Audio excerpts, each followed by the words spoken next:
Baik pemirsa, sesaat lagi kita akan ikuti segmen kedua dan perlu saya sampaikan juga untuk teman-teman yang hadir dalam forum group discussion hari ini. Nanti di segmen terakhir kita akan buka sesi tanya jawab, jadi diikuti dengan betul-betul paparan demi paparan yang disampaikan oleh narasumber kita hari ini, karena di segmen 3 dan 4 kita akan buka hanya 3 pertanyaan saja ya, mohon dipersiapkan. Langsung saja, poin berikutnya saya mau ke Dr. Ninik nih. Dr. Ninik, tadi juga disebutkan di segmen sebelumnya bahwa pers dan pemerintah daerah seperti kepingan mata uang yang tidak dapat dipisahkan. Mungkin tadi sedikit sudah dijawab oleh Mas Lutfi begitu. Mungkin dari pandangan Dr. Ninik selaku Ketua Dewan Pers, silakan. Saya sebagai Ketua Dewan Pers,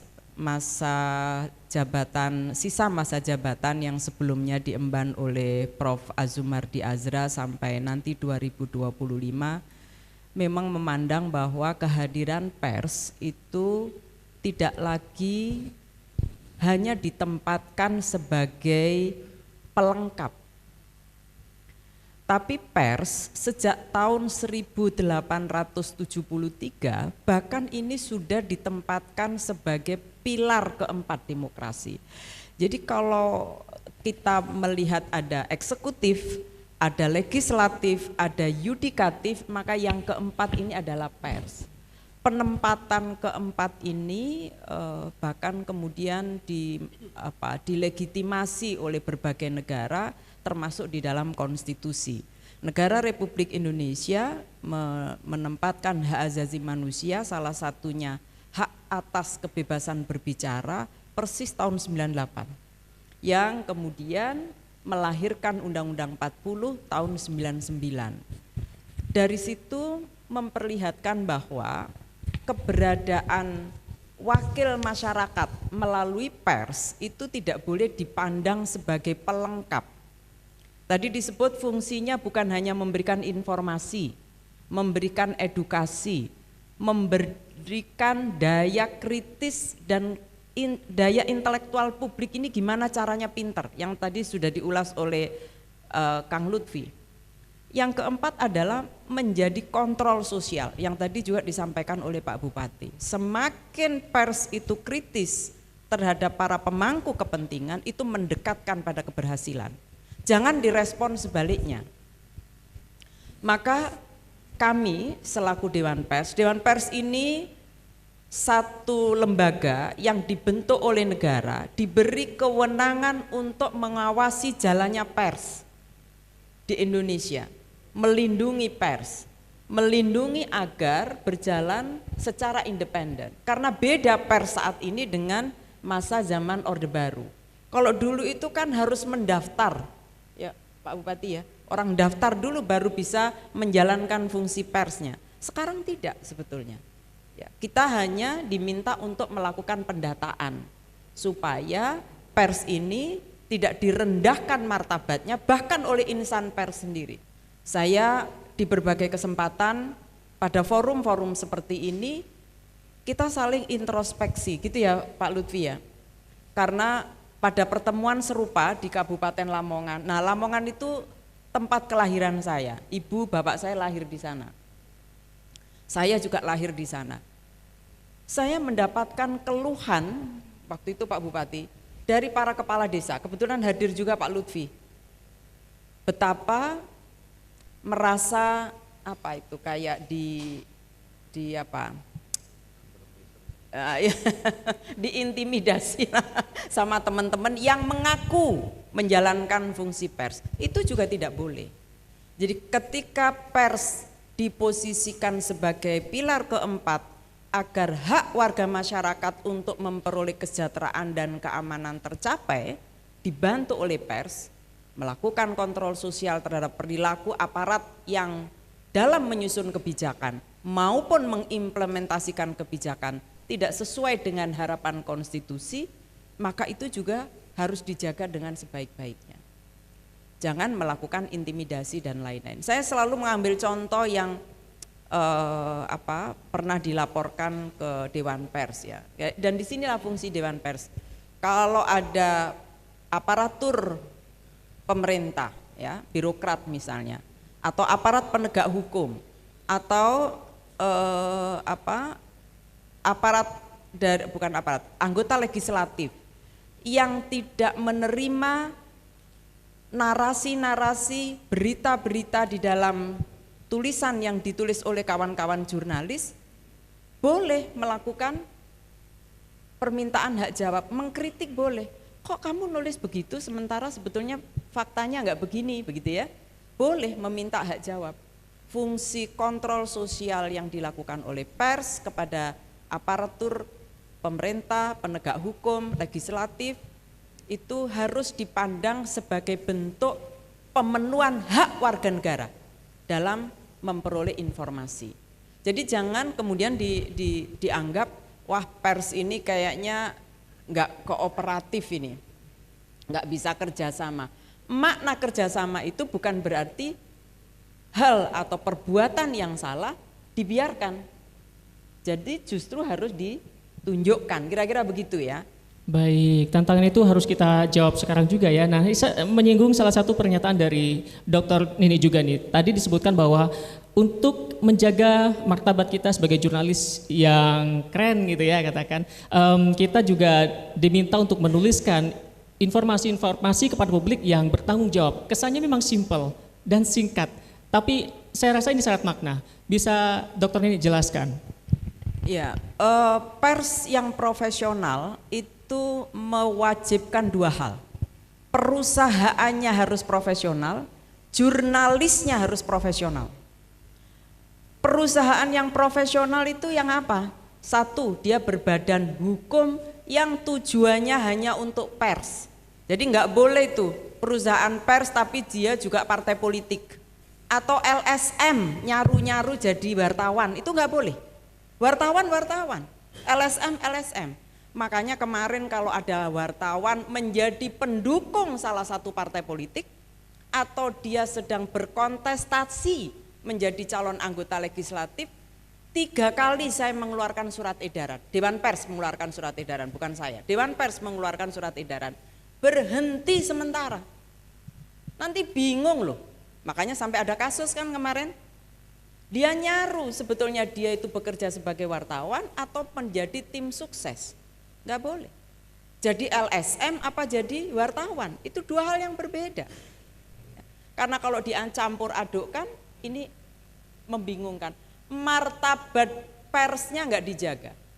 Orang boleh membuat perusahaan pers seenak-enaknya, tiba-tiba punya handphone, bikin nama portal, Nini.co.id, wes keren. Akan membantai kinerja camat mana begitu ya, atau gubernur mana gitu ya. Bisa saja. Tetapi pertanyaannya satu, apakah dia berbadan hukum pers yang di dalam akta pendiriannya memang KBLI-nya untuk pers atau KBLI yang mendukung kegiatan pers? Itu satu. Yang kedua, punya direktur enggak? Jangan dirut-dirutan. Ada loh Pak Bupati, saya pernah melakukan verifikasi. Komisarisnya Pak D-nya, direkturnya bapaknya, bendaharanya istrinya. Udah, lalu jajaran redaksinya, ini tadi perusahaannya. Harus dipisah antara perusahaan dengan jajaran redaksi. Redaksi ini harus ada pemret. Pemretnya juga harus punya kualifikasi utama, bukan muda, bukan madya, utama. Lalu memproduksi berita secara konsisten, sehari 30, 40, lalu punya liputan, punya reporter, punya wartawan yang kredibel, minimal muda. Jangan kemudian nini.co.id atau nini.com, Nini Merdeka, lalu beritanya nyoplok berita nasional semua atau berita orang lain diambil semua. Kami memperbolehkan itu hanya 20%, dan harus jelas tuh, jangan kemudian fotonya orang diambil. Apalagi di era yang sekarang ini adalah era digital, ada artificial intelligence, ada AI, ada ChatGPT, saudara mau nulis apa saja tinggal ngetik semua keluar lalu diambil dari situ. Perhatikan ini hak kekayaan intelektual publik. Kadang-kadang itu diambil tidak sama dengan faktanya. Ini bahaya sekali. Jadi pers yang profesional mengharuskan perusahaan yang profesional, jurnalis yang profesional. Jangan wartawan disuruh nyari iklan. Bahaya itu. Konflik of interest. Yang cari iklan adalah perusahaan persnya. Kalau wartawan sudah nyaru cari iklan, maka dia bingung itu antara berita dengan kepentingan politiknya. Bu Nini, gimana kalau advertorial? Itu kan memang ada kerjasama dengan pemerintah. Silakan kasih judul advertorial. Dan tolong bagi teman-teman jurnalis, meskipun itu ruang rubrik advertorial, jangan kemudian cuman Bupati gunting pita, Bupati nutup pintu, Bupati buka acara di sana, jangan begitu dong. Kasih publik narasi informasi yang utuh yang tadi disampaikan Pak Bupati. Apa yang baik yang kemudian bisa diketahui publik, apa yang kurang yang bisa diketahui publik untuk ditindaklanjuti oleh pemerintah daerah supaya ini berkelanjutan. Artinya pers kita dituntut lebih kreatif juga menghadirkan informasi-informasi kepada publik yang tidak hanya di permukaan tadi seperti saya sebutkan di awal, tapi memberikan informasi yang lebih edukatif dan sidebar yang perlu kita kritisi lebih dalam untuk kemajuan kita bersama. Begitu ya Bu Nini ya. Nah ini mungkin bisa dijawab oleh satu di antara tiga narasumber ini. Boleh silakan terkait dengan tantangan media atau insan pers sekarang ini, bahwa media harus bersikap seperti apa ketika tadi Dr. Nini menjelaskan di daerah-daerah masih ada loh mereka yang ngaku-ngaku dan juga mengintimidasi OPD-OPD terkait. Ini juga mungkin menjadi insight baru bagi teman-teman OPD yang tersambung via koneksi Zoom, bagaimana seandainya jika terjadi hal-hal tersebut dan bagaimana mereka melaporkan ataupun menindak kecurangan-kecurangan yang terjadi yang mungkin dilakukan oleh oknum tertentu. Silakan, siapa yang bisa menjawab ini? Terima kasih, ini bagus sekali ini. Jadi di tahun 2023 sebenarnya kami sudah mulai merintis, bahwa saya sadari apa tadi disampaikan Bu Dr. Nini juga Kak Lutfi, bahwa teman-teman pers ini adalah mempunyai satu expert di dalam the power of narasi. Ya, the power of narasi bisa membuat kata-kata yang bagus. Dan kami pemerintah Kabupaten Jember utamanya, kami sangat minim, sangat miskin tentang the power of narasi, termasuk menyusun hal seperti itu. Dan tentunya di bidang media juga, di media, kehumasan di dalam ini memang Pemkab punya dinas Kominfo. Namun setiap OPD ini mempunyai satu kekuatan masing-masing untuk mengeksplor apa yang dia hasilkan kepada masyarakat. Tentunya mereka harus punya orang-orang yang bisa membuat satu power of narasi tadi. Bagaimana tentang pengetahuan tentang jurnalis, dan itu kami lakukan. Dan tahun 2024 kami sudah melakukan kerjasama dengan teman-teman PWI, ya, dengan AJI, IJTI, teman-teman. Kami akan melakukan kolaborasi untuk memberikan satu guidance, satu ilmu terhadap setiap OPD, pendampingan, seperti pendampingan hal seperti itu. Kenapa? Ini bagian terjadinya sesuatu intimidasi dan lain sebagainya itu karena terlalu minimnya ilmu yang dimiliki. Maka dari itu perlu satu edukasi, itu awalnya. Bukan kita mau mengkonter, salahnya sendiri nggak ngerti. Salah sendiri, kalau memang ada intimidasi kalian nggak ngerti kenapa diintimidasi. Artinya kita harus mawas diri kita dulu sebelum melakukan sesuatu mengkonter siapapun itu. Nah makanya kami melakukan kerjasama dengan teman-teman PWI untuk berikan pendampingan ke kami, diajarin 1-2 orang setiap OPD selama 1 tahun ini. Nanti di situ harapan kami mereka akan menjadi seorang jurnalis yang memang di guidance oleh teman-teman wartawan, teman jurnalis, dan itu bisa membuat satu materi-materi yang dimiliki, yang mana yang bisa di blow up. Nah, kalau itu sudah di blow up dan ada kawan counterpartnya dari teman-teman PWI, tentunya apapun kalau ada siapapun mau mengintimidasi, mereka sudah paham tentang itu. Baik, Ini artinya posisi. counter tidak dari eksternal dulu nih, Betul. tapi dari internal dengan cara Internal memperbaiki SDM kita, Betul. meningkatkan kualitas kita supaya bisa nulis begitu ya Pak Betul, Hendia, betul dan bisa mempublikasikan sebuah narasi ataupun pemberitaan yang bermutu kepada publik atau masyarakat Jember.